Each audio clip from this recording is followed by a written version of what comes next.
ओम श्री गुरुवे नमः। ओम शांति ही शांति ही शांति ही। प्रणाम भगवान।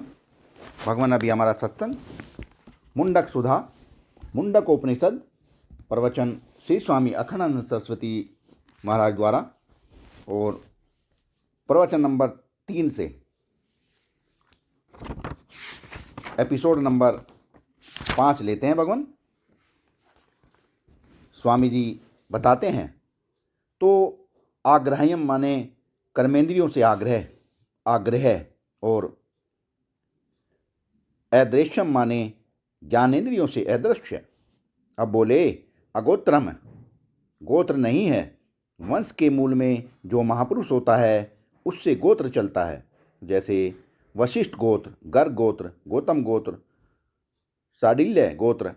हमारे सर यूपारिनों में ऐसा मानते हैं, हमारे सरयूपारिनों में ऐसा मानते हैं कि गर्ग, गौतम, शाडिल्य गोत्र का कोई होवे तो कहते हैं ये 3 श्रेष्ठ हैं। फिर ये 13 गोत्र हैं। फिर उसके बाद चलते हैं, ऐसे गिनती होती है, इनको गोत्र बोलते हैं। तो सबका कोई ना कोई गोत्र है, सबका वंश कहीं ना कहीं से चला है। ऐसे ही वर्णन आता है कि यजमान का और पुरोहित का गोत्र एक होना चाहिए, तब यह अपने गोत्र का कर्मकांड ठीक से कराएगा।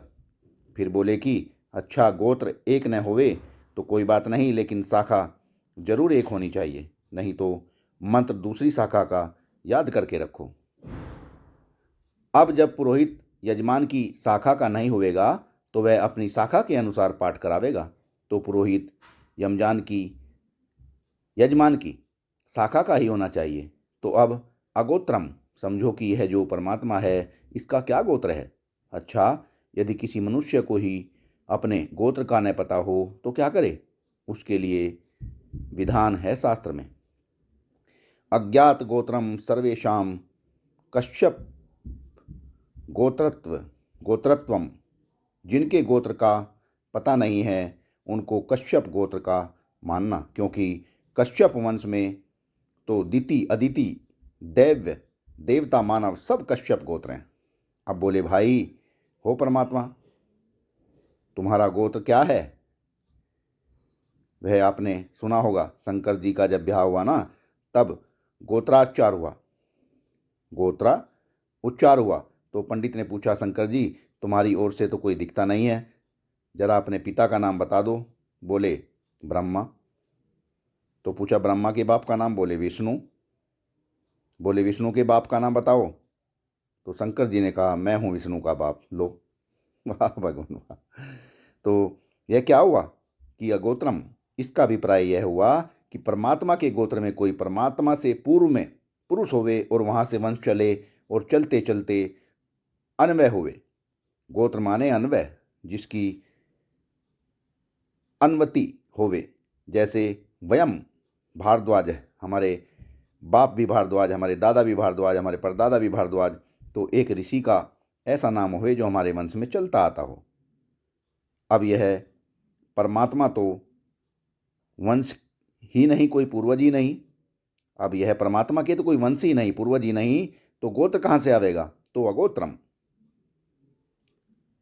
अनन्वित, अनुपादान, उसका अर्थ होता है अनुपादान। परमात्मा का कोई उपादान कारण नहीं है। जैसे घड़ा मिट्टी से बनता है, वैसे परमात्मा किस मसाले से बना? बोले परमात्मा को बनाने वाला दूसरा मसाला नहीं है। तुम्हारा जेवर किससे बना? कि सोने से। बोले परमात्मा किससे बना? कि मसाले से बना। बोले यह परमात्मा को बनाने वाला कोई दूसरा सोना नहीं है, कोई दूसरा माटी नहीं है। यह बात अगोत्रम कहकर कही गई। अच्छा, तुम अपने आत्मा को जानना चाहते हो तो पहले जो आँख, कान, नाक से मालूम पड़ता है उसको छोड़ो, जो हाथ पांव से मिलता है उसको छोड़ो, और जिसमें अन्वित और अन्वय का अभाव है, व्याप्त, व्यापकता का अभाव है, उसको भी छोड़ो। अपूर्वम अनपरम अब्राह्यम अचक्षुः अश्रोत्रम। अच्छा, परमात्मा का वर्णन कौन सा है बताओ? वर्ण शब्द का कोई वन शब्द के कई अर्थ हैं। वन माने ब्रह्मा आदि वन, परमात्मा, ब्राह्मण वन है कि क्षत्रिय कि वैश्य कि शूद्र। वन माने ब्राह्मण आदि वन परमात्मा, ब्राह्मण वन और क्षत्रिय है कि वैश्य कि शूद्र है। तो ये तो आपस में लड़ते हैं। पट्ठे कि मैं ब्राह्मण तो शूद्र। आपको क्या बतावें, आज की दुनिया में तो दुनिया तो दूसरी है ना। हमारे गांव में कुछ ऐसी जाति के लोग रहते हैं जो जनेऊ नहीं पहनते, काले काले हैं, रंग में भी काले होते हैं, खेती का काम करते हैं। तो उनको पहले हमारे बाप दादा के ज़माने में हमारे घर में भोजन नहीं कराया करते थे। तो जब हमारा समय आया तो काम तो बहुत करते थे, लड़की की शादी हो तो दिन भर काम करें और खाएं बिल्कुल नहीं तो बुरा लगे। तो हमने उनसे कहा तुम हमारे घर भोजन करो। देखो हम लोग ब्राह्मण हैं, यज्ञोपवीति हैं, संस्कार संपन्न हैं, तुमसे बहुत अच्छे हैं, हमारे घर खाते क्यों नहीं। तो बोले महाराज आपका न हमको कैसे पचेगा। अपने को श्रेष्ठ समझते थे और नहीं खाते थे हमारे घर। श्रेष्ठता क्या? बोले आप लोग दान लेते हैं, प्रतिग्रह लेते हैं, सामर्थ्यवान हैं, देवता हैं, आपको दान का द्रव्य पच जाता है, हम आपके घर का खाएंगे तो पचेगा नहीं। देखो यह धारणा उनकी थी। अपने को निष्कष्ट समझकर हमारे घर का न खाते हो सो बात नहीं। अपने में उनको उत्कृष्टता का बोध होता था हमारे घर में न खाने से। यह आपको एक बात बताई, यह नहीं समझना कि शूद्र होंगे। यह तो नेता लोगों ने उनके चित्त में हीनता का भाव उत्पन्न किया है। उनके चित्त में तो बड़ी उत्कृष्टता का भाव था। बोले क्षत्रिय हथियार से अपनी जीविका चलाते हैं, बंदूक चलाते हैं, राम राम। और ये बनिए तो दूसरों का धन मारते रहते हैं, इसलिए हम किसी के घर नहीं खाते। उस जाति का नाम बिंद है, बिंद बोलते हैं अपने को। शास्त्र में कुरबिंद के नाम से उनका वर्णन आता है। वे लोग ब्राह्मण, क्षत्रिय, वैश्य के घर का नहीं खाते। तो यह वन विभाग जो है ना, आपको क्या सुनावें। भगवान कौन वर्ण है? आप लोग यह नहीं समझना कि ब्राह्मण या क्षत्रिय का बेटा है ईश्वर। उसको ग्वाल बनने में कोई हिचक नहीं है। उसके बारे में आप सोच लो कि सब वर्ण में है, वर्ण में वह है तो अवर्ण।